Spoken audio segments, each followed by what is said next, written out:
को 5 अध्याय में विभाजित किया गया है।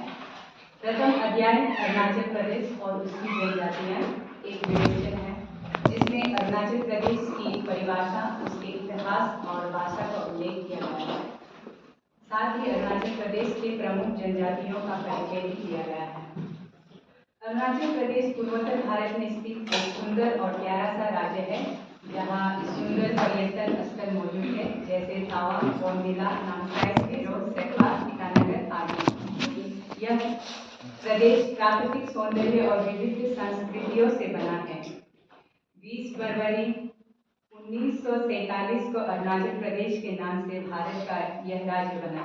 इससे पहले ये प्रदेश north east frontier area, north east frontier tract, north east frontier agency आदि के नाम से जाना जाता था, जिसका उल्लेख वी कुमार ने अपनी किताब reorganisation of north east India में किया गया है।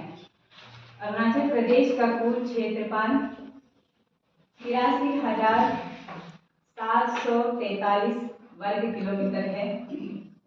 वर्तमान अरुणाचल प्रदेश में कुल 28 जिले हैं, जिसके नाम है Almora, विचुम, Changlang, Dibang valley, waste Kameng, east Kameng, कामले, कुरुंग कुमे, क्वी पानियर, करादादी, Leparada, Lohit, lower Dibang valley, Longding, lower Siang, lower Subansiri, Namsai, Papum Pare, पाकेकेसन, Siang, Siyomi, Tawang, Tirap, अपर सियांग, अपर सुबनसिरी, वेस्ट कामेंग, वेस्ट सियांग है। 2011 की जनगणना के अनुसार अरुणाचल प्रदेश की कुल आबादी 13,42,611 है। इसमें से पुरुष की आबादी 7,20,232 और महिला की आबादी 6,62,379 है। अरुणाचल प्रदेश की पहचान एक सीमांत भूभाग के रूप में भौगोलिक दुर्गमता, ऐतिहासिक एवं प्रशासनिक परिवर्तनों और बहुजातीय बहुभाषीय सामाजिक संरचना के परस्पर संवाद से निर्मित हुई है, जिसकी साहित्य अभिव्यक्ति अरुणाचल प्रदेश केंद्रित हिंदी उपन्यासों में भी है। अरुणाचल प्रदेश का सामाजिक भौगोलिक स्वरूप बहुजातीय और बहुभाषीय है।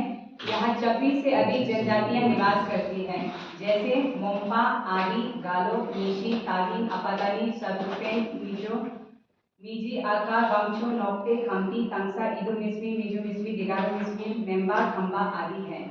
इन जनजातियों की सांस्कृतिक विविधता राज्य की पहचान का महत्वपूर्ण हिस्सा है। अनेकता में एकता और उगते सूरज की भूमि की अवधारणा अरुणाचल प्रदेश की विशिष्ट पहचान को परिभाषित करती है। इतिहास और प्रशासनिक विकास के दृष्टिकोण से अरुणाचल प्रदेश ने 1873 से अंग्रेजी शासन के दौरान अलग अलग स्थिति में रहते आए हैं। स्वतंत्रता प्राप्ति के बाद यह नेपाल का हिस्सा रहा। 1962 में चीन के आक्रमण और उसके पश्चात भारतीय सरकार द्वारा प्रशासनिक पुनर्गठन ने राज्य की नीतिगत और सामरिक महत्व को उभारा। इस ऐतिहासिक और प्रशासनिक विकास ने राज्य को भौगोलिक, सामाजिक और राजनीतिक दृष्टि से अत्यंत महत्वपूर्ण बना दिया। साहित्य और भाषा की दृष्टि से भी अरुणाचल प्रदेश विविधता का प्रतीक है। यहाँ के साहित्य अभिलेख असमिया, अंग्रेजी और हिंदी में उपलब्ध है, जो राज्य की बहुभाषीय और बहुसांस्कृतिक पहचान को दर्शाते हैं। स्थानीय लेखकों ने अपनी सांस्कृतिक कहानियों और जनजातीय जीवन को विभिन्न भाषाओं में अभिव्यक्त किया, जिससे राज्य के ऐतिहासिक, सामाजिक और सांस्कृतिक विकास की व्यापक समझ प्राप्त होती है। पर्यटन और प्राकृतिक संसाधनों की दृष्टि से अरुणाचल प्रदेश अत्यंत समृद्ध है। तावांग, बोमडिला, नामसाई, तेजू, जीरो, सेप्पा, ईटानगर आदि स्थल राज्य की प्राकृतिक सुंदरता और सांस्कृतिक विविधता के प्रमुख उदाहरण हैं। यहाँ के सदाबहार पर्वत, वनाच्छादित क्षेत्र, विविध वन्य जीव और बहुरंगी जनजातीय संस्कृति राज्य को देश और विश्व स्तर पर विशिष्ट बनाती है। अरुणाचल प्रदेश की पहचान एक सीमांत भूभाग के रूप में भौगोलिक दुर्गमता, ऐतिहासिक प्रशासनिक परिवर्तनों और बहुजातीय बहुभाषीय सामाजिक संरचना के सम्मिलन से निर्मित हुई है। राज्य का साहित्य, भाषाई विकल्प और सांस्कृतिक विविधता इस निर्माण की अभिव्यक्ति है। प्राकृतिक सौंदर्य, जनजातीय विविधता, ऐतिहासिक पृष्ठभूमि और रणनीति महत्वपूर्ण। इन सभी का सामग्रिक विश्लेषण यह स्पष्ट करता है कि अरुणाचल प्रदेश न केवल भारत के उत्तर पूर्व क्षेत्र में महत्वपूर्ण है, बल्कि बहुस्तरीय अध्ययन के लिए एक आदर्श क्षेत्र भी है। प्रस्तुत शोध प्रबंध का दूसरा अध्याय अरुणाचल प्रदेश केंद्रित हिंदी उपन्यास परंपरा है, जिसमें अरुणाचल प्रदेश केंद्रित हिंदी उपन्यासकार और उनके उपन्यासों को विश्लेषण किया गया है। प्राचीन काल में अरुणाचल प्रदेश की जनजातियों के पास अपनी कोई लिखित साहित्य परंपरा नहीं थी। प्रत्येक जाति की अपनी विशिष्ट भाषा और बोली थी, जिसके कारण वे अपनी सांस्कृतिक अभिव्यक्ति को मौखिक परंपरा के माध्यम से संरक्षित रखते थे। लोकगीत, लोककथाएं, मिथक और जनश्रुतियां पीढ़ी दर पीढ़ी मौखिक रूप में ही प्रचलित रही। अरुणाचल प्रदेश में उपन्यास लेखन का आरंभ स्वर्गीय लुम्मेर दाई के उपन्यास पहाड़ और हिले हिले 1907 से माना जाता है। सन 1960 के दशक में अरुणाचल प्रदेश में पड़ोसी राज्य असमिया साहित्य का गहरा प्रभाव देखने को मिलता है। इसका मुख्य कारण यह था कि उस समय अरुणाचल प्रदेश को नॉर्थ ईस्ट फ्रंटियर एजेंसी के नाम से जाना जाता था और वहाँ की शिक्षा प्रणाली असमिया भाषा के अधीन थी। बाद में सन 1972 के बाद अरुणाचल प्रदेश में अंग्रेजी और हिंदी माध्यम में शिक्षा का आरंभ हुआ। इसके साथ ही हिंदी और अंग्रेजी भाषा में विभिन्न साहित्य विधाओं जैसे कहानी, कविता, नाटक, संस्मरण और उपन्यास आदि के लेखन का शुभारंभ हुआ। इससे पहले तक स्वर्गीय लुम्मेर दाई और येसी दोरजी तोंगची जैसे लेखक असमिया भाषा में सृजनात्मक लेखन करते थे, परंतु जब सन 1972 के बाद अरुणाचल प्रदेश में हिंदी का प्रचार बढ़ा और अरुणाचल प्रदेश की बहुभाषी समाज की सर्वमान्य संपर्क भाषा हिंदी बन गई, तब अरुणाचल प्रदेश के जुमसी सिरामीनों ने हिंदी में उपन्यास लेखन की परंपरा का शुभारंभ किया। अरुणाचल प्रदेश को केंद्र बनाकर हिंदी में लगभग 10 उपन्यास लिखे गए हैं। इनमें से 4 उपन्यास ऐसे हैं जो मूल रूप से असमिया भाषा में रचे गए थे और बाद में जिन्हें हिंदी में अनुदित कर प्रकाशित किया गया। वही मूल रूप से हिंदी में सृजित उपन्यासों की संख्या 6 है। इन उपन्यासों का नाम कन्यामूल्य, सोना, सब काटने वाला आदमी, मौन बहुत मुकर हृदय, मातमोर जामो, उस रात की सुबह, सियांग के उस पार, जंगली फूल, मीना, मेरी आवाज सुनो। कन्यामूल्य उपन्यास जो कि सामाजिक समस्याओं पर आधारित उपन्यास है। ये उपन्यास अरुणाचल प्रदेश के मुख्य जनजाति नीशी, आदि, गालो, तागिन आदि जनजातियों में बेटी की कीमत लेने की प्रथा पर आधारित है। सोनम उपन्यास में ब्रोका समुदाय में स्त्रियों के द्वारा एक से अधिक पति रखने वाली प्रथा का चित्रण है। यह ब्रोका समुदाय मोंपा जनजाति की एक जनजाति है। ये लोग तावांग और पश्चिमी कामेंग जिला अरुणाचल प्रदेश में रहते हैं। सब काटने वाला आदमी उपन्यास में मोंपा जनजाति में मृत व्यक्ति के शवों को काटने की प्रथा का विस्तार से वर्णन किया गया है। मौन बहुत मुकर हृदय उपन्यास 50 के दशक की बात है, जब इस प्रदेश को अरुणाचल प्रदेश का नाम नहीं मिला था। तब उस समय लोग इसे नॉर्थ ईस्ट फ्रंटियर एरिया, उत्तर पूर्वी सीमांत क्षेत्र के नाम से जाने जाते थे। इसी उत्तर पूर्वी सीमांत एरिया के समय एक सड़क निर्माण का कार्य चल रहा था और इसी सड़क निर्माण का जिक्र मौन बहुत मुकर हृदय उपन्यास में किया गया है। मातमोर जामो उपन्यास में ऐतिहासिक घटनाओं को आधार बनाया गया है, जिसमें सन 1911 के एंग्लो आबोर युद्ध की सच्ची घटनाओं का वर्णन मिलता है। यह एंग्लो आबोर युद्ध कामसिंग गांव, सियांग जिला, अरुणाचल प्रदेश में हुआ, जहां अंग्रेजी कप्तान नोएल विलियमसन और उसके साथियों की हत्या की गई। ऐसा माना जाता है कि यह हत्या मातमोर जामो और उनके साथियों ने अपनी मातृभूमि की रक्षा के लिए की थी। उस रात की सुबह उपन्यास में बेमेल विवाह का चित्रण किया गया है। लेखिका ने नारियों की पीड़ा, दर्द, सहनशीलता और उनकी कई तरह की समस्याओं को उठाया है। सियांग के उस पार उपन्यास पूर्व द्वितीय शैली में लिखा गया है। इसमें अरुणाचल प्रदेश की प्राकृतिक सौंदर्य, संस्कृति, सामाजिक स्थिति, मेंबा जनजाति की नारियों की खूबसूरती, आदिवासी और गैर आदिवासी के बीच पनपने वाले प्रेम, विश्वास, अपनापन, लगाव आदि का चित्रण किया गया है। जंगली फूल उपन्यास काल्पनिक है और अरुणाचल प्रदेश की नीसी जनजाति पर केंद्रित तानी की कथा पर आधारित है। नीसी समाज में तानी की कथा को हास्य के माध्यम से प्रस्तुत किया जाता है। बुजुर्गों की मौखिक कथाओं में तानी के कई नाम सुनने को मिलते हैं। अब तेन, निकुम तेन, निया तेन, दोदुम तेन, दोन तेन, दोनी तेन, उई तेन आदि।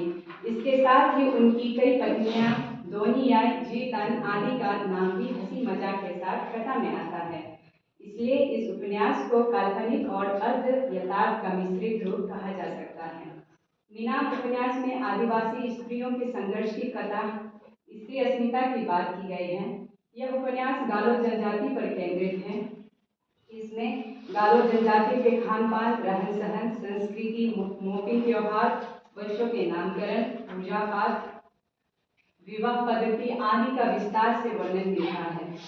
मेरी आवाज सुनो उपन्यास में स्त्री अस्मिता, नेपथ्यता, पेट विवाह, वधू मूल्य, बाल विवाह, कृत्य सत्तामक समाज, प्रेम चित्रण, सामाजिक हिंसा, नारी शोषण, प्रेम विवाह आदि विषयों का उल्लेख किया गया है। इस प्रकार अरुणाचल प्रदेश केंद्रित हिंदी उपन्यास परंपरा की शुरुआत मुंशी सिरम नीलों के उपन्यास शीला का रहस्य 1981 से माना जा सकता है। उन्होंने ऐतिहासिक उपन्यास मातमोर जामो और स्त्री अस्मिता का उपन्यास मेरी आवाज सुनो लिखकर हिंदी उपन्यास परंपरा को आगे बढ़ाया। उनसे पहले उपन्यास लेखन का कार्य स्वर्गीय लुमेर राय और असमिया भाषा में कर चुके थे। प्रस्तुत शोध प्रबंध का तृतीय अध्याय अरुणाचल प्रदेश केंद्रित हिंदी उपन्यासों में अभिव्यक्त समाज और संस्कृति है, जिसमें अरुणाचल प्रदेश केंद्रित हिंदी उपन्यासों में अभिव्यक्त सामाजिक, सांस्कृतिक, आर्थिक आदि जीवन के विविध आयामों का विश्लेषण किया गया है। अरुणाचल प्रदेश केंद्रित हिंदी उपन्यासों में अरुणाचल प्रदेश के समाज और संस्कृति का विस्तृत वर्णन देखने को मिलता है। अरुणाचल प्रदेश पूर्वोत्तर भारत का हिस्सा है और यह राज्य भारत के पूर्वी दिशा में स्थित है। यह राज्य जनजातीय समाज और संस्कृति का धनी राज्य है। अरुणाचल प्रदेश में 24 जनजातियां रहती हैं। यहाँ के जनजातीय समाज के लोग आपस में मिलजुल कर एक दूसरे की सेवा, सहयोग और सहायता करते हुए अपना जीवन जीते हैं। अरुणाचल प्रदेश केंद्रित हिंदी उपन्यासों में अरुणाचल प्रदेश के समाज और संस्कृति के अनेक आयामों की अभिव्यक्ति बड़े ही जीवंत रूप में हुई है। ये उपन्यास अरुणाचल प्रदेश के जनजातीय जीवन की गहन पड़ताल करते हैं।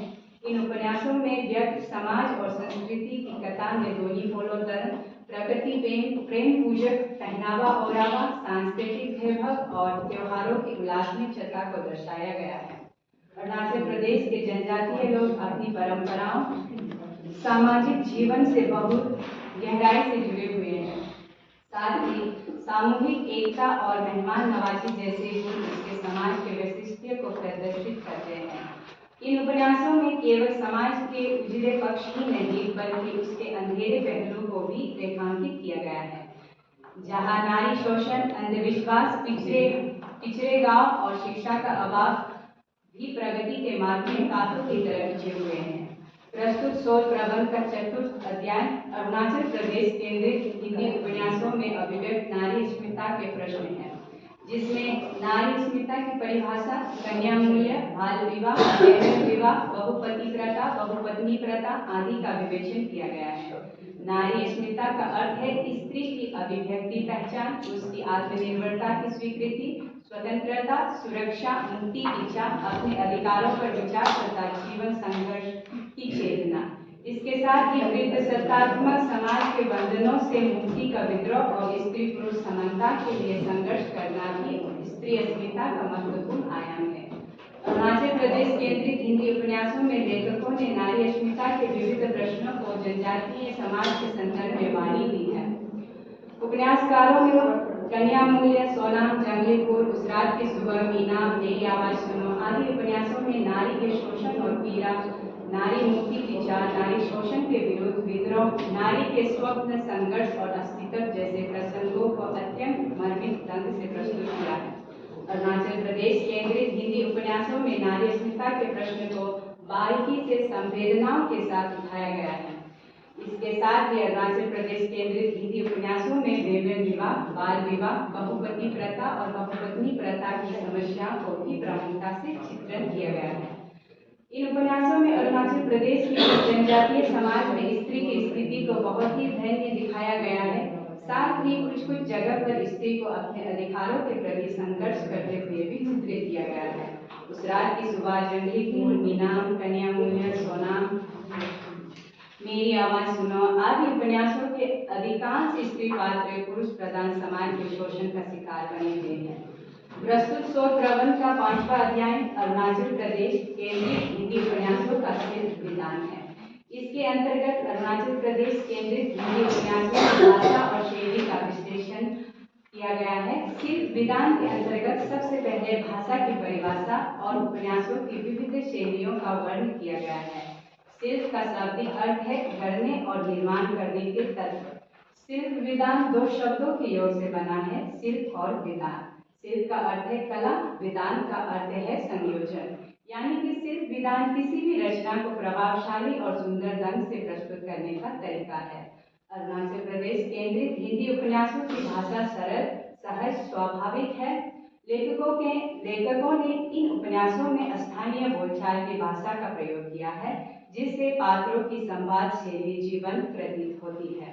इन उपन्यासों में जिस प्रकार अरुणाचल प्रदेश के लोग हिंदी बोलते हैं, उसी रूप में उसे लिखा गया है। अरुणाचल प्रदेश केंद्रित हिंदी उपन्यासों में तत्सम, तद्भव, देशज, विदेश तथा आंचलिक शब्दों का प्रयोग देखने को मिलता है। इन विविध प्रकारों के शब्दों के प्रयोग से न केवल भाषा का सौंदर्य बढ़ता है, बल्कि उसकी अभिव्यक्तिगत शक्ति भी सशक्त होती है। निष्कर्ष: प्रस्तुत शोध प्रबंध के आधार पर यह सहज ही कहा जा सकता है कि अरुणाचल प्रदेश के जनजातीय जीवन, समाज, संस्कृति, परंपरा और नारी अस्मिता आदि को अरुणाचल प्रदेश केंद्रित हिंदी उपन्यासों में जिस रूप में प्रस्तुत किया गया है, वह भारतीय साहित्य को एक नया रंग प्रदान करता है।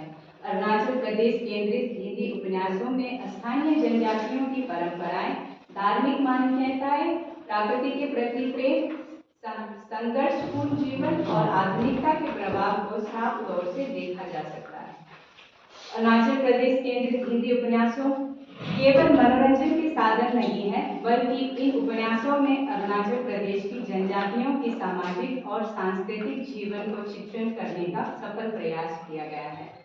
इन उपन्यासों में अरुणाचल प्रदेश के जनजातीय समाज में स्वास्थ्य सुविधाएं की कमी, शिक्षा का अभाव, आर्थिक चुनौतियां, सांस्कृतिक पहचान का संकट और राजनीतिक परिवर्तन की उठती मांग आदि का भी यथार्थ रूप में चित्रण मिलता है। इन उपन्यासों में मानवीय संबंधों की अवस्था और अपनी जड़ों को बचाए रखने का संघर्ष भी उभरकर सामने आता है। साथ ही यह भी स्पष्ट रूप से दिखाई पड़ता है कि हिंदी साहित्य में अरुणाचल प्रदेश से संबंध रचनाओं के सृजन की प्रवृत्ति धीरे धीरे बढ़ रही है।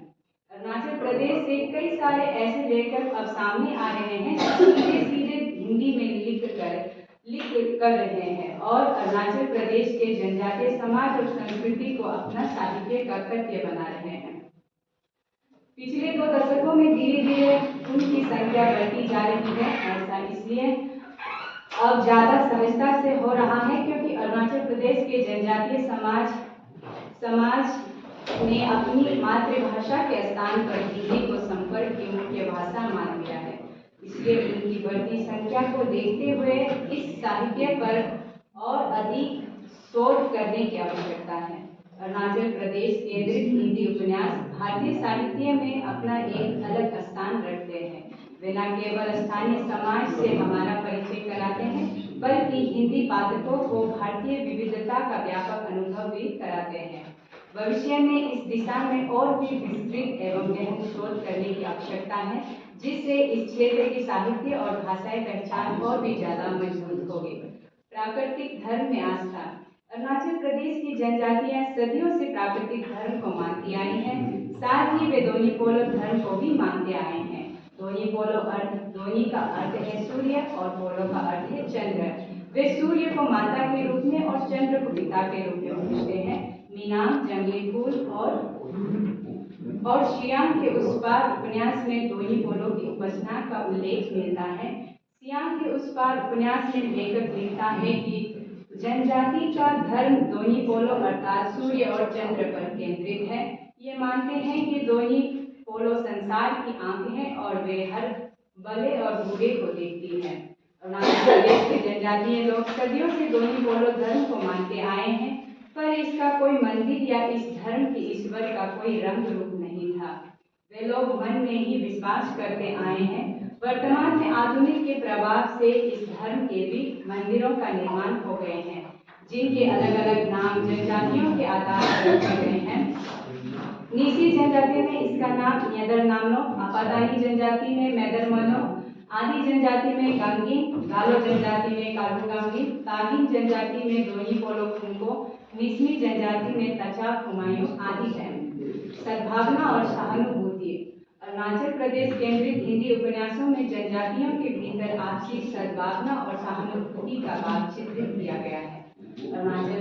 अरुणाचली लोग में एक दूसरे के प्रति सहानुभूति का भाव फूट फूट कर भरा पड़ा है।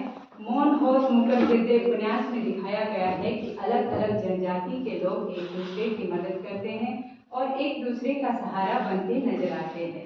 सड़क निर्माण के कार्य में भी नीसी, भूतिया और शेरडुक्कन जनजातियां एक दूसरे का हाथ बढ़ाते हुए नजर आते हैं।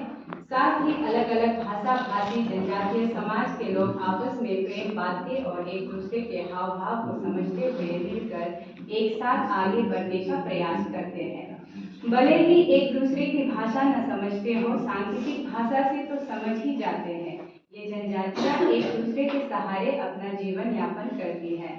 इसी तरह का भाव बिना उपन्यास में भी दिखाई पड़ता है, जहां गांव की औरतें खेतों में एक दूसरे की मदद करती हैं और साथ ही हंसी मजाक भी करती हैं। मेहमान नवाजी। अरुणाचल प्रदेश के जनजातीय समाज में मेहमान के स्वागत सत्कार की स्वस्थ परंपरा रही है। मीना उपन्यास में गालो जनजाति के मेहमान नवाजी की झलक मिलती है, जहां गालो जनजाति के स्वादिष्ट व्यंजन आमी, ताके और पोका आदि को मेहमानों को परोसा जाता है। श्याम के उस पार उपन्यास में मेहमान नवाजी का उल्लेख मिलता है, जहां नायक विक्रम और नायिका मिनी अपने गांव लौटते वक्त जिस गांव में रुक जाते हैं, वहां उन दोनों को गांव वाले भोजन और अपों खिलाते हैं। साथ ही इन उपन्यासों में स्थानीय व्यंजनों और खान पान का उल्लेख भी मिलता है। शेरडुक्कन जनजाति में मक्का से बनी मदिरा को लाव पानी नाम दिया गया है। इन जनजातियों के घरों में मेहमान आते ही लाव पानी और भुनी हुई मछली की सब्जी पेश की जाती है। वे लोग अपने घरों में मांस मछलियों को सुखाकर सब्जी में डालकर खाते हैं। साथ ही घास को भी सुखाकर सब्जी में तोड़ तोड़ कर डालते हैं। जनजातीय पर्व और वेशभूषा। अरुणाचल के जनजातियों के पर्व और वेशभूषा विविधतापूर्ण रहे हैं। अरुणाचल प्रदेश केंद्रित हिंदी उपन्यासों में इसका उल्लेख विस्तार से मिलता है। सब काटने वाला आदमी ने लोसर और तोड़चा पर्व का उल्लेख करते हुए बताया गया है कि तोड़चा पर्व पापू नृत्य और मुकोता नृत्य को दिखाता है। लोसर पर्व में गांव वाले एक साथ मिलकर एक दूसरे का सम्मान करते हैं, एक दूसरे से प्रेम बांटते हैं। समूह में मिलकर खापसे या के दूध से बना घी, मिठाई, चुटकी, अदरक, तुप्पा आदि खाते हैं। बिना उपन्यास में भी मोपिन पर्व का उल्लेख मिलता है। मोपिन पर्व एक दूसरे को करीब लाने और एकता के सूत्र में बांधने का काम करता है। इस त्योहार में गालो जनजाति के लोग इडली, ताके, आमीन और पोका का स्वाद लेते हैं। न्योकू मिलो पर्व का भी उल्लेख रात की सुबह और जंगली फूल उपन्यास में मिलता है। न्योकू मिलो पर्व खेतों में अच्छी फसल के लिए और संसार की सुख शांति के लिए भी मनाया जाता है। इन पर्वों में मिथुन का मांस, मुर्गी का मांस, बकरी का मांस, स्वर का मांस, अदरक की चटनी, जंगली साग की उबली हुई सब्जी और अपों का आनंद लिया जाता है। इन त्योहारों में बच्चे, पुरुष, महिलाएं रंग बिरंग और गोश आदि पहनकर पर्व के स्थान पर पोलो और रिकम्पादा लोक नृत्य का प्रदर्शन करते हैं। इस तरह कहा जा सकता है कि किसी भी जनजाति की पहचान उसकी अपनी वेशभूषा से होती है। साथ ही उत्सव की तैयारी मानव कल्याण और खेतों की अच्छी फसल के लिए की जाती है। अंधविश्वास। अरुणाचल प्रदेश के जनजातीय समाज में अंधविश्वास का भी रूप देखने को मिलता है। अरुणाचल प्रदेश केंद्रित हिंदी उपन्यासों में कई स्थानों पर अंधविश्वास का चित्रण मिलता है। जंगली फूल उपन्यास में अंधविश्वास के चलते रुंगिया नामक स्त्री पात्र को दाइन समझकर गांव वाले उसे बांधकर तरह तरह की गालियां देकर सताते हैं। गांव वाले कहते हैं कि रुंगिया एक दाइन या चुड़ैल है जो इंसान का मांस खाती है, साथ ही गांव के बच्चों को भी खा गई है। मौन होत मुकर हृदय उपन्यास में भी अंधविश्वास यह दिखाया गया है कि पहाड़ की खाई में भूत या शैतान है जो कि जो किसी जानवर की बलि मांगते हैं। इसको लेकर भूतिया जनजाति के पुजारी लोग दिया, पान और अगरबत्ती चढ़ाते हैं, जबकि निशांग जनजाति के युगों यानी कि पुजारी मंत्र उच्चारण करते हुए सुअर काट कर बलि चढ़ाते हैं। सियांग के उस पार उपन्यास में भी अंधविश्वास के चलते विक्रम और निमी का रिश्ता टूट जाता है, जबकि निस्मी का अंतिम संस्कार करने पुजारी घर में आता है तो उस दौरान वो कहने लगता है कि देवांग की आत्मा विक्रम के शरीर में समाई हुई है। अगर विक्रम और निमी दोनों शादी करेंगे तो उन दोनों में से एक निस्मी की तरफ मर जाएगा। साथ ही यह भी पुजारी बताते हैं कि देवांग की आत्मा ने निस्मी को मारा है और बाकी जो बचा हुआ है उसे भी मार देगा। पहले के समय में इस तरह के अंधविश्वास, जादू टोना जैसी चीजें समाज में प्रचलित थी और लोग इस पर विश्वास भी करते थे। पुरानी लोक कथाओं में भी इस तरह के अंधविश्वास देखने को मिलते हैं, परंतु आज के आधुनिक काल में अब कोई इन पर विश्वास नहीं करता है। शिक्षा का अभाव। अरुणाचल प्रदेश के जनजातीय समाज में शिक्षा की कमी रही है। पहले के समय में अरुणाचल प्रदेश के जनजातीय समाज शिक्षा को कोई अहमियत नहीं देते थे। यहाँ तक कि गांव के लोग अपने बच्चों को स्कूल भेजने से बहुत डरते थे। इन उपन्यासों में अरुणाचल प्रदेश के जनजातीय समाज में व्यक्त शिक्षा के अभाव को दिखाया गया है। कन्या मूल्य उपन्यास में गुम्बा नायिका के पिता कारगुम खुद तो पढ़े नहीं, बेटी को भी पढ़ने नहीं देते हैं। वे अपनी पत्नी से कहती हैं कि बेटी गुम्बा पढ़ लिख कर बड़ा अफसर नहीं बनेगी, उसकी जिम्मेदारी है सिर्फ और सिर्फ ससुराल में जाकर सास ससुर की देखभाल करना और बच्चे पैदा करना। पुराने जमाने में तो बुजुर्ग लोगों की सोच ऐसी ही थी। वे कहते थे कि बच्चे स्कूल नहीं जाएंगे, बच्चे खेती करेंगे, बच्चे स्कूल जाने से बिगड़ जाएंगे आदि।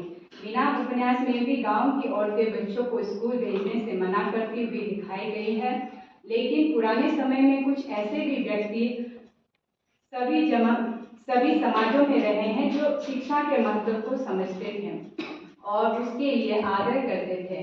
मौन होत मुकुल गिरदे उपन्यास में तादाद पात्र पढ़े लिखे नहीं हैं, लेकिन वे शिक्षा का महत्व समझते हैं, इसलिए मास्टर बाबू से आग्रह करते हैं कि सेठा गांव में बच्चों के लिए एक स्कूल खोल दें। वे अपनी स्थानीय बोली में मास्टर बाबू से आग्रह करते हैं कि बाबू बच्चा लोग पढ़ना लिखना सीखता है, हमका सेतला में भी स्कूल एक तो बनाना सकता है क्या। पिछड़ापन। अरुणाचल प्रदेश के जनजातीय समाज में पिछड़ापन भी बहुत है। अरुणाचल प्रदेश केंद्रित हिंदी उपन्यासों में अरुणाचल प्रदेश के जनजातीय समाज के पिछड़ेपन का भी चित्रण मिलता है। मीनाम उपन्यास में मोदी गांव को दिखाया गया है, जहां बच्चों के लिए स्कूल नहीं है, बीमारी के लिए अस्पताल नहीं है, गांव के लिए साफ सफाई से दूर रहते हैं, गांव के लोग साफ सफाई से दूर रहते हैं, गांव में शौचालय भी नहीं है।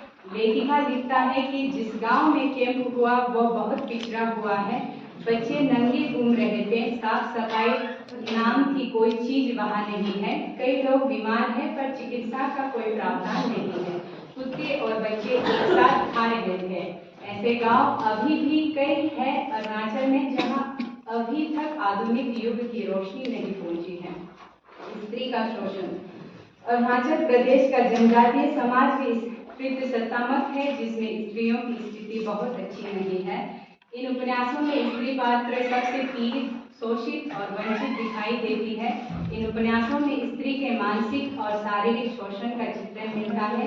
कन्या मूल्य उपन्यास में गुम्बा पात्र के साथ शारीरिक शोषण होता दिखाई गया है, जहां गुम्बा को उसके ससुराल वाले जबरन घसीट कर ले जाते हैं, साथ ही उसके हाथ पांव बांध कर एक कोठरी में बंद कर देते हैं। उस रात की सुबह उपन्यास में यापी पात्र के साथ मानसिक शोषण दिखाया गया है। उसका विवाह उसके फूफा से तय कर दिया जाता है। तब यापी मन ही मन सोचने लगती है कि जिस आदमी को मैंने बचपन से अपनी बुआ के पति के रूप में देखा है, उसे अब कैसे अपना पति मान लूं। इसलिए यापी बार बार आत्महत्या करने का प्रयास करती है। प्रेम संबंध। प्रेम एक प्राकृतिक भावना है। अरुणाचल प्रदेश के जनजातीय समाज में भी यह जन्म लेता है और पनपता है। इन उपन्यासों में प्रेम के अलग अलग रूप दिखाए गए हैं। कहीं पर माँ बेटी का प्रेम दिख रहा है, तो कहीं भाभी ननद का प्रेम, कहीं पिता बेटी का प्रेम, तो कहीं भाई बहन का, वही कहीं प्रेमी प्रेमिका का प्रेम भी दिखाया गया है। मातमोर जामो उपन्यास में पति पत्नी के प्रेम संबंध को दिखाया गया है। मेरी आवाज सुनो उपन्यास सब काटने वाला आदमी उपन्यास में प्रेमी और प्रेमिका की दुकान प्रेम कहानी को दिखाया गया है। कृषि और व्यवसाय। अरुणाचल प्रदेश के अधिकतर जनजातीय समाज कृषि पर निर्भर करते हैं। इन उपन्यासों में अधिकतर गांव के लोग जूम खेती और पानी खेती को अपनाते हुए दिखाए गए हैं। अरुणाचल प्रदेश की खेती में धान, मक्का, मरवा, साग सब्जी, संतरा, सेब आदि उगाए जाते हैं। इन उपन्यासों में पशुपालन का भी उल्लेख मिलता है। सोना उपन्यास में द्रौपा समुदाय पशुपालन का व्यवसाय करते हैं। अपने जीवन यापन के लिए लावजंग पात्र का परिवार सदियों से पशुपालन व्यवसाय को अपनाता आया है। अंततः यह कहा जा सकता है कि अरुणाचल प्रदेश केंद्रित हिंदी उपन्यासों में अरुणाचल प्रदेश के जनजातीय समाज, संस्कृति, परंपरा, जीवन शैली, खान पान, रहन सहन, पहनावा, ओरावा, धार्मिक विश्वासों व रूढ़ियों, स्त्रियों की स्थिति आदि की यथार्थ अभिव्यक्ति देखी जा सकती है, जो भारतीय समाज और संस्कृति के वैविध्य को ही एक नया रंग प्रदान करती है। धन्यवाद। पानी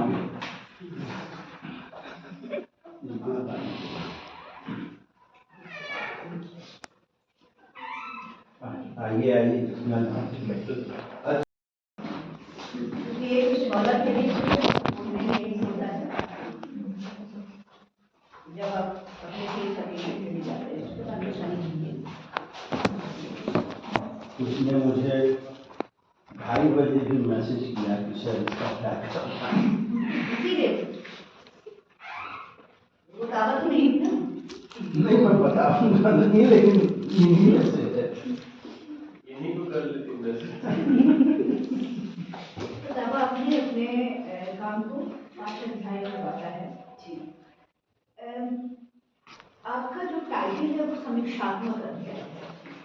मुझे इसमें दिखा नहीं कि समीक्षा के लिए आपने किन आधारों को लिया है। मतलब अगर हम किसी चीज की समीक्षा करते हैं तो क्या आपने चैप्टर में लिखा है कि जो आप फर्स्ट चैप्टर है, सेकेंड चैप्टर में जो आप कर रही हैं, क्या आपने लिखा उसमें कि समीक्षा किन किन आधारों पर की जाएगी?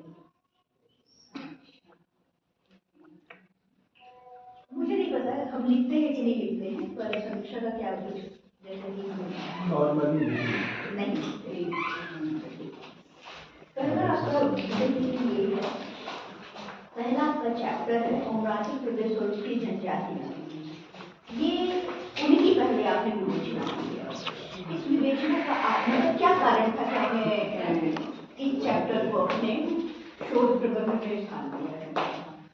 जो मैंने 10 उपन्यास किया है उनमें वो जनजाति का जिक्र उसमें मिलता है, इसलिए मैंने उसको लिया है। अच्छा, तो पहले उनके बारे में आपने एक जो भी आपके शोध बुक पढ़ी है वो अरुणाचल प्रदेश को जान ले। बहुत अच्छा पृष्ठभूमि के दूसरा, आपने 10 उपन्यासों खरीदा है कि नहीं खरीदा है? ये बहुत ही प्रश्न है। और आपने उसमें किया है तो वो संदर्भ सूची में है कि है कहाँ है? ये मैम इसमें नहीं कहा पर उसी आधार में किया है तो मुझे लगता है कि यहाँ भी होना चाहिए। दूसरा, एक और मुझे प्रश्न है, कह लीजिए आखिरी प्रश्न है।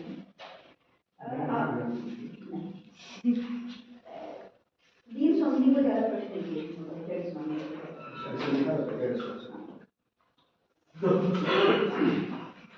हमने ये देखा है दीन स्वामी आपने कुल मिला के 10 उपन्यासों को लिख लिया है। 4 जो थे वो मूल रूप से असमिया भाषा में लिखे गए थे और 6 जो हैं हिंदी में लिखे गए हैं। और अब मेरा बस यही प्रश्न है कि जैसे हम अनुवाद करते हैं, जैसे ये मेरी भावना है और मैंने उसको डायरेक्टली लिया, लेकिन जब हम अनुवाद करते हैं कोई और भी शामिल हो गया लेखक के अतिरिक्त, तो इन दोनों में जब आपने 10 उपन्यासों पढ़ा और उसमें जब आपने उनकी समीक्षा आप कर रही थी, तो क्या कोई विशेष अंतर देखने को मिला? जो 4 उपन्यास असमिया से अनुवादित किए गए हों, भाषा के प्रभाव में या शैली में, या जो भी कई बार हम बहुत ही बन जाते हैं, ठीक है, जब हम पढ़ते हैं डायरेक्टली उसी में होता है, तो क्या आपको कोई अंतर दिखाई दिया है या कोई अंतर नहीं होता है? जी मैम, अंतर तो बहुत सारा मैं भी बोल पाऊँगी। एक अंतर बताऊँगी कि जो असमिया लिखा हुआ मोर और मोटर थे, उनका भाषा एकदम से अलग है कि वो जो पहले के ज़माना में जिस तरह से बोला जाता था वैसे ही वो लिखा गया है, और जबकि जो हिंदी में अभी जो लिखा गया है वो थोड़ा सा आधुनिक टाइप का है। उसमें अंग्रेजी भाषा का भी थोड़ा इस्तेमाल किया है और स्थानीय बोलचाल का थोड़ा प्रयोग है उसमें। मेरा प्रश्न ये है कि अनुवाद के कारण क्या कोई अंतर आया है? अनुवाद के कारण अंतर तो मैं नहीं महसूस नहीं, आपको कुछ नहीं, उसके शैली या प्रभाव में कुछ भी कहीं आपकी तरफ असमिया मतलब जो अनुवाद किए गए हैं वो बहुत जैसे कि वैसे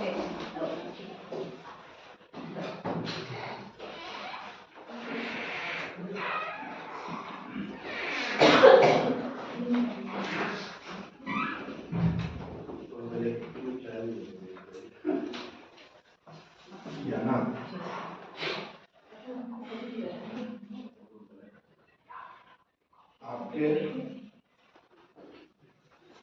चैप्टराइजेशन को मैं देख रहा था, बड़ा आश्चर्य हुआ। मैंने सुपरवाइजर से संजय सर से कह दिया था,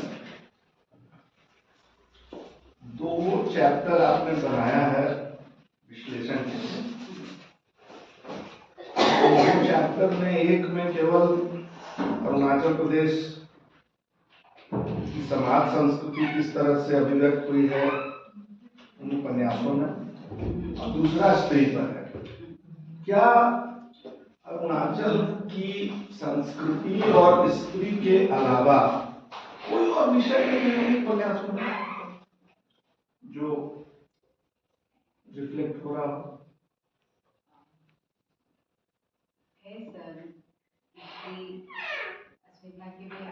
स्त्री अस्मिता और समाज संस्कृति छोड़ दी, उसको तो चैप्टर ही आपका तो है। इन दोनों के अलावा और क्या चीजें हैं जो इसके अंतर्गत नहीं आती हैं लेकिन है उन पर? सर वो मोर बहुत मुकड़ गिरते जो सड़क निर्माण का है और सब काटने वाला आदमी है, वो समस्या है। और ऐतिहासिक उपन्यास है माधव जाना, उपन्यास है सर अलग है। जंगली फूल है जिसमें आपको कहानी की पूरी कथा है, जंगली फूल है। और प्रेम जो इन तमाम उपन्यासों में है ना, ये अभी तो मैंने आप तुरंत में बताइए, 3-4 आपने बता दिया पॉइंट्स, तो ये कहा जाए प्रेम है, बुद्धिज्म का पूरा पर्सपेक्टिव है शव काटने वाला आदमी में, या ब्रोकपा जनजातियां जो पूरी मुनपा ट्राइब है वो बुद्धिज्म को प्रैक्टिस करने वाली ट्राइब। फिर तानी का पूरा विवरण जो है, कैसे तानी इतना इंपॉर्टेंट है, और उसमें भी प्रेम है, कई तरह के 2-3 तरह के प्रेम उसमें दिखाई पड़ रहे हैं। तो एक बड़ा हिस्सा जो उन 10 उपन्यासों में है, और संयोग से उस 10 में से कम 6 तो मेरा पढ़ा हुआ है, तो मैं जान रहा हूं कि उसमें क्या क्या चीजें हैं जो नहीं है आपके इसमें, और वो चैप्टर से गायब है। ये बहुत बड़ा एक निष्कर्ष में आपने उसमें से कुछ चीजों का जिक्र किया है, तो निष्कर्ष में वो कहां से आएगा जब आपके चैप्टर में वो रिफ्लेक्ट नहीं होगा, है ना? सर नहीं गाना है, पर वो जो है चैप्टर प्रेम का चित्र ये में है। तो आप एक काम ये करिए, मेरी सलाह है, बाकी आप देख लीजिएगा आपके पास कितना स्कोप है। सर के साथ, सर को भी मैंने कह दिया है, आप एक चैप्टर बनाइए जिसमें इन उपन्यासों के अन्य विविध पक्ष करके, संवेदना के विविध पक्ष करके, उसमें आप प्रेम वाला ऐड कीजिए, उसमें बुद्धिज्म वाला आप ऐड कीजिए, उसमें आप तानी से संबंधित जो चीजें हैं उसको ऐड कीजिए, और आपको जो थोड़ा बहुत मिलता हो, मातनु जामो जैसे आप बता रहे हैं उस हिस्टोरिकल पर्सपेक्टिव से लिखा गया उपन्यास है, उसमें जो चीजें आ रही उसको ऐड कीजिए। तो अन्य विविध पक्ष कर देंगी तो उसमें आपके पास वो खुला हुआ एक अध्याय होगा, है ना, जिसमें आप छोटी छोटी चीजें भी जो मिल रही है, जैसे एक जगह आप लिखा है शिक्षा का अभाव वाला निष्कर्ष में, आप उसको ऐड कर सकती हैं उसमें। कृषि और व्यवसाय मान लीजिए वो उसमें चला जा रहा होगा समाज और संस्कृति में, लेकिन शिक्षा का अभाव, प्रेम, बुद्ध धर्म का पूरा चित्रण, ये सारी चीजें आप अन्य विविध पक्ष में अगर ले आएंगी तो आपका ये जो थीसिस है वो बैलेंस होगा। नहीं तो अभी कोई भी सबसे पहले तो आपका चैप्टराइजेशन देखेगा, अंदर आपने जिक्र किया है जो आप बोल रहे हो, आपको करना क्या है कि उन जगहों से उन हिस्सों को निकाल के एक चैप्टर में डालना है, क्योंकि जब वो चीज आपके चैप्टराइजेशन में रिफ्लेक्ट नहीं हो रहा है तो सबसे पहला ऑब्जेक्शन ये आएगा कि क्या यही दो चीजें हैं जो पूरे 10 उपन्यास में आई हैं। ठीक है, नारी महत्वपूर्ण ढंग से आई है उन सारे उपन्यासों, लेकिन खाली नारी और अरुणाचल का समाज और संस्कृति तो नहीं है, और भी बहुत सारी चीजें हैं। तो एक प्रश्न था यही था कि किस आधार पे आपने किया है, क्योंकि हाँ समीक्षा का देखिए कोई भी एग्जामिनर होगा, क्योंकि ये प्री सबमिशन जो है वो आपका कोई मूल्यांकन नहीं है, प्री सबमिशन परामर्श के लिए हम आयोजित करते हैं। तो ये सलाह हम लोगों की, मेरा ख्याल है श्वेता मैडम भी यही कहना चाह रही थी, हम भी यही समझ रहे थे कि आप पूछना ये चाह रहे, तो उसको आप इनकॉर्पोरेट कीजिए, है ना, और ज्यादा टाइम नहीं लगेगा, आप ये 10 दिन में ये काम कर सकते हैं, क्योंकि वो चीजें हैं टुकड़े टुकड़े में आपकी थीसिस में होंगी, उनको एक जगह लाके आप एक चैप्टर बना के ऐड कर लीजिए, है ना। मुझे लगता है कि ये एक सबसे बड़ा जो लैकिंग पक्ष है आपकी थीसिस वो उससे दूर हो जाएगा। दूसरा नहीं, मैं 1 मिनट रोक रहा हूँ मैं। ये चीजें जो हैं भी और जो अगर छूट गई हैं तो इसको अगर जोड़ा जाए तो अलग अध्याय बना के जोड़ा जाए या समाज और संस्कृति वाले में ही अन्य विविध पक्ष करके जोड़ा जाए, ताकि अलग से चैप्टर नहीं चेंज किया जाए, उसमें जोड़ लिया जाए। ये मैं कह रहा हूँ। स्ट्रक्चर सर आप और रिसर्च पर डिसाइड करना रखना है, लेकिन जो सर और मैडम कहना चाह रहे नहीं, हैं, लेकिन अभी चैप्टर के तौर पर हम अलग से ऐड कर सकते हैं, नहीं तो हम दूसरा सब चैप्टर तो कर सकते हैं, चैप्टर कर सकते हैं सर चैप्टर भी कर सकते हैं, क्यों कर सकते हैं बता रहे हैं। पिछले साल के एकेडमिक काउंसिल में जो चीजें अप्रूव हुई हैं फाइनली, उसमें क्या अप्रूव हुआ है कि आप केवल एरिया बताएंगे, वो तो हम लोग सिनॉप्सिस पूरा दे रहे हैं तब ना, नहीं तो एकेडमिक काउंसिल तो आपसे केवल एरिया मांग रहे हैं, आप केवल अपना ब्रॉड एरिया बताइए कि फाइनल सिनॉप्सिस आप अंत में देंगे 6 महीना बाद। सर प्रपोजल तो प्रपोजल है ना। हाँ प्रपोजल नहीं सर, आप जो कह रहे हैं वो पहले था, हम चैप्टर नहीं बदलेंगे, नॉर्मली पहले क्या चल रहा था कि भाई टाइटल आप नहीं बदलेंगे, चैप्टर नहीं बदलेंगे, विदिन चैप्टर सब चैप्टर आप जो भी मॉडिफिकेशन चेंजेस कर लें, तो ये तो अब ये चीजें अगर हम रखें लाइन स्पेसिफिकली तो अलग से चैप्टर बना के लाएं, या चौथा चैप्टर ये जो तीसरा चैप्टर है समाज और संस्कृति उसी में अपना ये वाला अन्य पक्ष नीचे जोड़ दिया, अन्य पक्ष जोड़ दे जिससे कि स्कॉलर के ऊपर भी ज्यादा नहीं आएगा। अगर आप अन्य पक्ष जोड़ेंगे तो अन्य पक्ष बाद में आना चाहिए, पहले अन्य पक्ष कर लेंगे तब स्त्री पर चैप्टर बनाएंगे। नहीं, समाज और संस्कृति के नीचे वो रहेगा, तो बाकी के बाद नहीं चैप्टर फिर जा रहा है, नहीं एक चैप्टर तो जाएगा, इसमें कि जब टॉपिक वैसे ये जो हम लोग फॉलो करते हैं ना कि चैप्टर नहीं बदलेंगे, ये भी हम लोग ही खुद फॉलो करते हैं, ऑर्डिनेंस में कहीं नहीं है, ऑर्डिनेंस में है टॉपिक आप नहीं बदल सकते। सर हिंदी डिपार्टमेंट में नहीं चिंतन मैंने सुना है कि चैप्टर टॉपिक आप चेंज नहीं कर सकते, हम लोग कभी चैप्टराइजेशन पर ध्यान नहीं दी, कोई नहीं देता। हम लोग इसमें हिंदी विभाग में इसमें चर्चा करते हैं, ध्यान रखते हैं कि बाद में कोई विवाद ना हो, बाद में कोई आपत्ति न हो, ये इसलिए इस टेक्निकल पक्ष पे हम लोग विचार कर सकते हैं, क्योंकि वैसे इसमें कोई समस्या नहीं है, आप कोई भी चैप्टर ऐड कर सकते हैं। और पिछले एकेडमिक काउंसिल के रेफरेंस से अगर हम जाएं तब तो आप पूरी अंदर का सारा चैप्टर ही ये बदल मेरा सकते अनुभव है कि हमने 5 चैप्टर प्रपोज किया था। हमारा मेथड के साथ वो 5 चौथा चैप्टर बहुत ही बड़ा होने वाला था, तो हमने क्वालिटेटिव के लिए एक चैप्टर किया, क्वांटिटेटिव के लिए एक किया, और किसी ने उसमें कोई आपत्ति नहीं आई। तो मेरे साथ चलिए ये आप देख लीजिए कि अध्याय ये या सब टॉपिक के रूप में जोड़ ये आप लोग तय कर लीजिएगा तकनीकी चीजों को देखते हुए। अगर वो समाज और संस्कृति से संबंधित आ रहे हैं तो उसी में विविध पक्ष नहीं कोई भी चीज अंग्रेज जी समाज और संस्कृति से ही अल्टीमेटली समाज से शिक्षा भी जुड़ी उसी से है। जुड़ी हुई है सारी चीजें। तो वो आपको तय करना है कि कैसे करना है। अगर वो आप में है ऑलरेडी लिखा हुआ है तो उसको एक जगह कर लीजिए, नहीं लिखा हुआ है तो लिख लीजिए, है ना। हाँ एक चीज और जोड़ लीजिए, भारत चीन युद्ध, हाँ सर ने जोड़ दिया, चीन युद्ध वाला भी प्रसंग है उसमें, शव काटने वाला आदमी में और बहुत प्रोमिनेंटली है। हाँ तो वो सब आपके थीसिस में आना चाहिए, अगर है तो जहां भी आपका आना चाहिए था, है ना। तो ये कीजिएगा। अच्छा, हिंदी के बहुत सारे जो प्रबुद्ध लोग बैठे हुए हैं, पृष्ठ संख्या 13 है।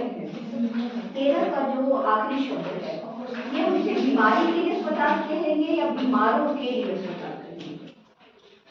बीमारी के लिए अस्पताल नहीं है, बीमारों के लिए अस्पताल। बीमारों के लिए करनी है। उन्होंने बोल रही, मैंने सुना और मैंने उसको चेक किया। अच्छा, बीमारों के लिए।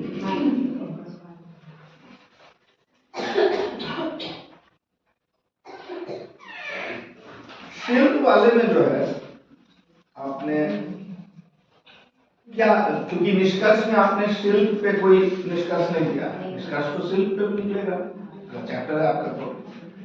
तो शिल्प में आपने क्या नोटिस किया, क्या कोई ऐसी चीज आपको दिखी जो रेखांकित करने लायक हो इस शिल्प में की यह विशेषता है? सियान के उस पार में पूर्वदिक्ति शैली का प्रयोग किया है, सब काटने वाला उपन्यास में भी पूर्वदिक्ति का शैली प्रयोग किया है, और जंगली फूल में वर्णनात्मक शैली है, और मौन बहुत मुकुट गिरने में संवाद शैली है। अच्छा, ये सब में एक एक ही शैली है? नहीं सर, कोई ऐसा उपन्यास हो नहीं सकता जो शुरू से अंत तक एक शैली में लिखा गया हो। देखिए हम ये नहीं पूछ रहे हैं, हमारे कहने का मतलब ये है कि क्या आपने ये देखा कि इन 10 उपन्यासों में शिल्प के आधार पर ये उपन्यास जो है वो बहुत सुगठित है, और ये एक उपन्यास है जो औपन्यासिक शिल्प के लिहाज से कमजोर है।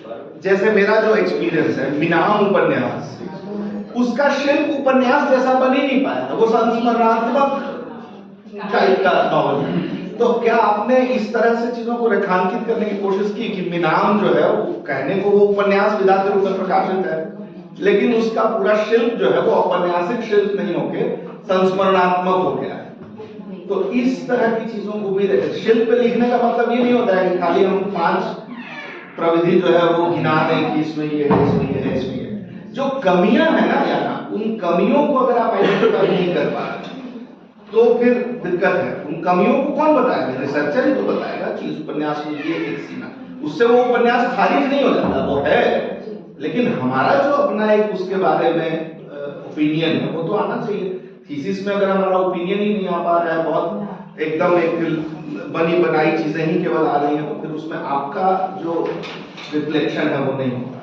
तो शिल्प पे जब लिखिए, शिल्प पे लिखना मुश्किल होता है जानते हैं, लेकिन शिल्प पे जब लिखिए तो इन चीजों को थोड़ा फोकस करने की कोशिश कीजिए कि पहले तो समझिए कि एक औपन्यासिक शिल्प है क्या, है ना, और उस औपन्यासिक शिल्प को किस उपन्यासकार ने कितना साधा है ना, कौन ज्यादा सुगठित है। जैसे येशोधर्जी थोमची के जो 4 उपन्यास हैं अनुदित, वो चारों उपन्यास शिल्प के लिहाज से बहुत सुगठित उपन्यास है ना। वो गठन जंगली फूल में भी कहीं कहीं लैग करता है, वो गठन मिनाम में तो बहुत लैग करता है ना।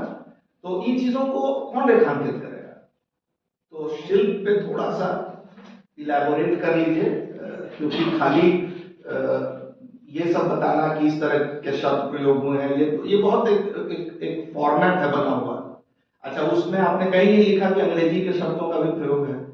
तत्सम तद्भव देशज विदेशज, अच्छा विदेशज में आ जाएगा अंग्रेजी, विदेशज में आ जाएगा, लेकिन अंग्रेजी का बहुत प्रोमिनेंटली इस्तेमाल किया है इसे दोर्जे फंक्शन में, पैराग्राफ भी लिखा है अंग्रेजी में, हाँ, एक पैराग्राफ। तो उसको अलग से लिखा, विदेशज लिख के काम नहीं चलाना है।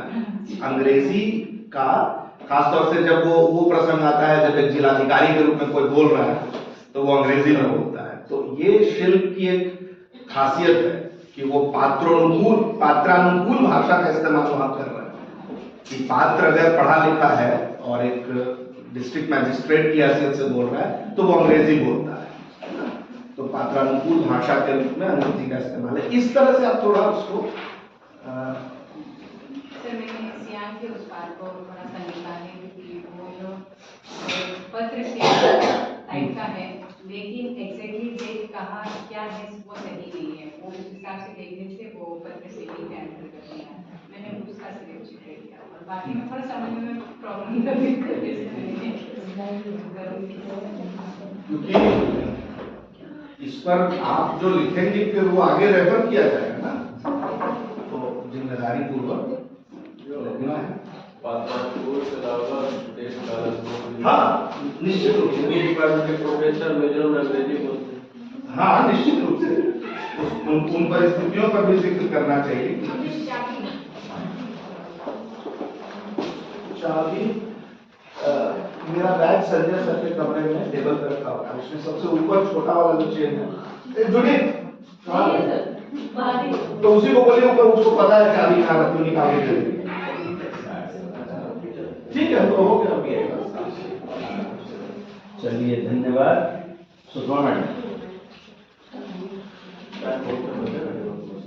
नहीं मैं कुछ सवाल नहीं, बस इसका फॉर्मेट वगैरह देख लीजिए। अच्छा ये बताइए, जितने भी उपन्यास हैं वो सब जनजातियों के ऊपर ही केंद्रित है या उससे बाहर भी है? सिर्फ जनजातियां हैं या सामान्य जातियां भी हैं? सामान्य जाति है, उसका उल्लेख किया है आपने उपन्यास में, उसके बारे में राज्य में कोई सामान्य जाति है कि सारी 2826 छोटी डिस्ट्रिक्ट एक अलग एक जाति है, जैसा मुझे पता है। नहीं मैम, इसमें उपन्यास में एक तो है निशी जनजाति का ज्यादा है और कालो का है, आदि का है और मोम्पा, सरदुपेन और ये 4 जनजाति का मतलब ज्यादातर ट्राइब्स है, क्योंकि वो पूरा स्टेट ही तो है ना। अच्छा ये बताइए, राजनीतिक दृष्टि से महिलाओं की स्थिति क्या है अरुणाचल प्रदेश में? राजनीतिक दृष्टि से तो मतलब राजनीति में कोई हिस्सेदारी भागीदारी दिखाई देती है वहाँ? उपन्यास के में तो सर मैंने नहीं लिखा है कहीं भी नहीं है। और ऐसे सामान्य तौर ऐसे पर सामान्य 6 महिला जैसे एमएलए जिला लेकिन परसेंटेज कम हो गया। अच्छा ये पेज नंबर 4 पे आप जो लिख रहे हैं ना, 10 उपन्यास आप शामिल की हैं टोटल, और इसमें से 4 जो आपका अनुवाद है और 6 जो है ये मूल है, ठीक है? तो मुझे लगता है इसमें से आप सेपरेट कर दी हैं, सेपरेट करना चाहिए, आपको हमें बताना चाहिए कि कौन ये सा अधिक है, ये हाँ वही मूल है जी सर, हाँ यहाँ नहीं किया, यहाँ पर यहाँ भी कर दीजिए, कैसे पता संजय से निकल के इन्हीं को आप खड़ा किया आप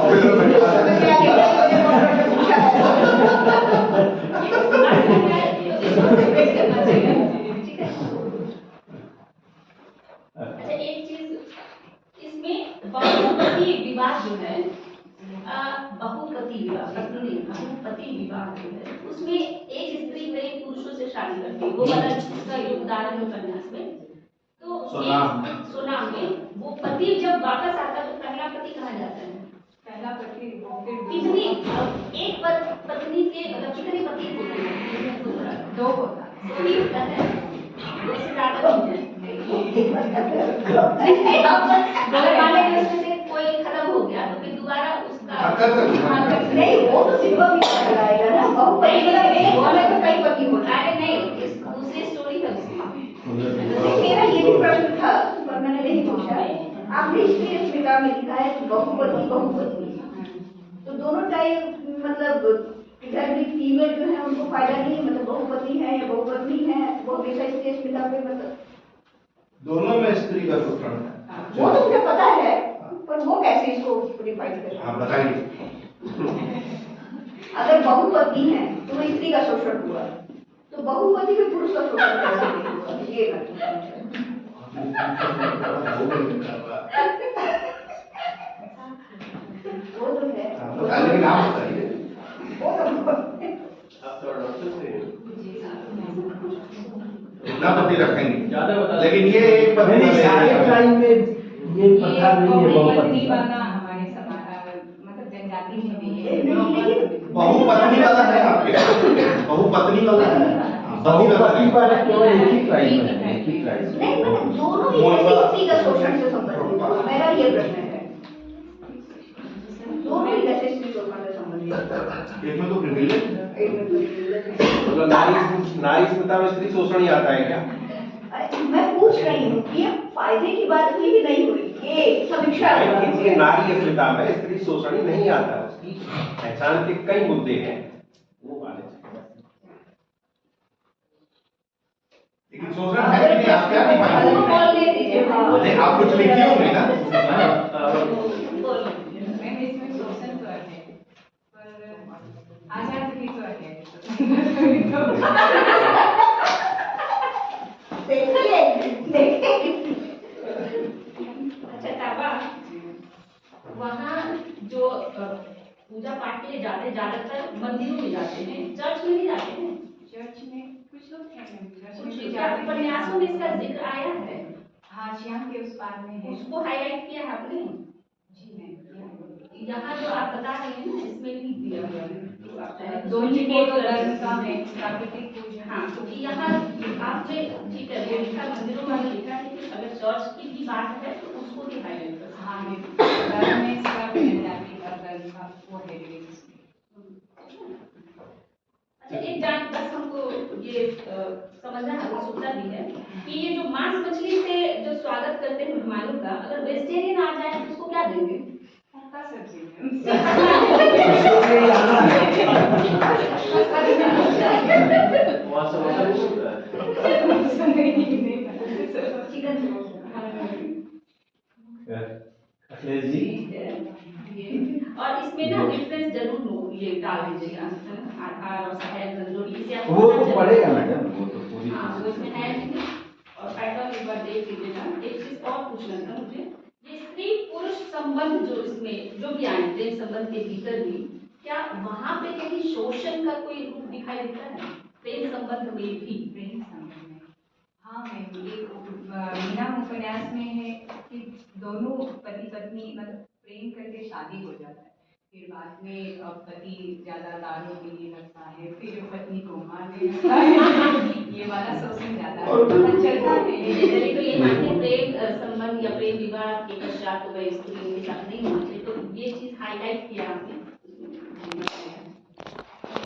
इसको बहुत सारे पक्ष जो आपके छूट रहे थे आपने इसमें डाला है, निष्कर्ष में बहुत सारी चीज डाली है, तो ठीक है, जैसे और बोलते हैं उसको हम डाल देंगे।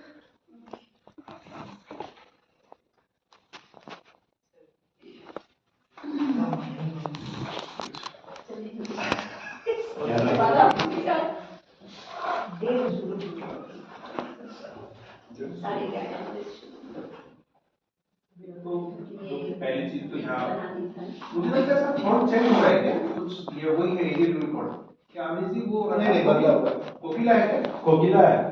तो वो क्लियर हो जाए सभी के लिए कि कोकिला ही नहीं, है। तो आगे कोकिला रखने वाले हैं या क्या? नहीं नहीं, वो तो जिसको जो इच्छा है हम कैसे कहें, वो तो एग्जाम का ये है, लेकिन हिंदी वाले फॉन्ट में मुझे कहा गया कि ये एमएस यूनिकोड में दिक्कत आ रही है, कोकिला में आगे नए वर्जन में नहीं आई, तो हमने कहा कि भाई तब बदल लिया जाए, वहां पहुंच जाया सकीना का जाए। पढ़ते हैं साइंस 16 ये 16 रखा हुआ है, ठीक है, ये मुझे लगता है बराबर है। कोकिला में असल में थोड़ा छोटा हो जाता है। हाँ, इसीलिए बड़ा हाँ, करना है। लेकिन शुद्धता ज्यादा होती है, बस 16 शुद्धता तो ज्यादा। ये 16 है। तो उससे क्या है कि जो जितने भी स्कॉलर है वो मतलब कोकिला रखेंगे और 16 रखेंगे, ठीक है, मतलब समानता रहेगी। हाँ, वही है। ये बात मंगल में मंगल अच्छा नहीं लगता है। एक दूसरा ये हो चुका है कि 6 और 4 प्रयास में ऊपर अलग कर रहे हैं। अमृत कौन से हैं और मूल कौन से हैं, ठीक है?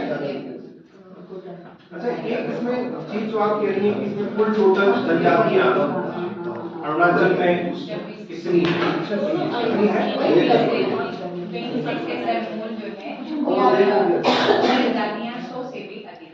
हाँ, उपन्यासों में कुल कितनी जनजातियों का योग है वो एक बार थोड़ा और इसमें स्पष्ट कर दें। इन उपन्यासों में सुझाव है, इन उपन्यासों में कितनी जनजातियों में केंद्रित ये लिखा है? कुल टोटल जनजाति कितनी है? और कुल 26 के अलावा इन उपन्यासों में इतनी जनजातियों को लिखा है, ठीक है? अच्छा, दूसरी बात हमें जो लगता है कि आपने जो सारांश है आपका ये, लेकिन इसमें जो आपका चैप्टराइजेशन है, चैप्टराइजेशन में जो निष्कर्ष तो आपका बड़ा हो रहा है, चैप्टराइजेशन वाला पार्ट छोटा हो रहा है। मुझे लगता है कि निष्कर्ष के बिंदु जो है आपके चैप्टराइजेशन में आ जाने चाहिए थे, जो आपका शोध सारांश है। सर, मेरा ये मानना है कि निष्कर्ष में जो चीजें इन्होंने लिखी हैं तो ज्यादा विस्तार से आपने लिखा, वो पॉइंट पे लिखे वो निष्कर्ष एक बहुत चीज बड़ा हो रहा अंदर है, डालिए। और जो है शोध सारांश के जो आपके चैप्टराइजेशन के भाग है वो संक्षिप्त हो रहे हैं, तो ये असंतुलन है शोध सारांश में। तो वो लगता है कि जो निष्कर्ष की बातें हैं चैप्टराइजेशन में जहां जहां है वहां आनी चाहिए, निष्कर्ष इतना लंबा नहीं, ठीक है?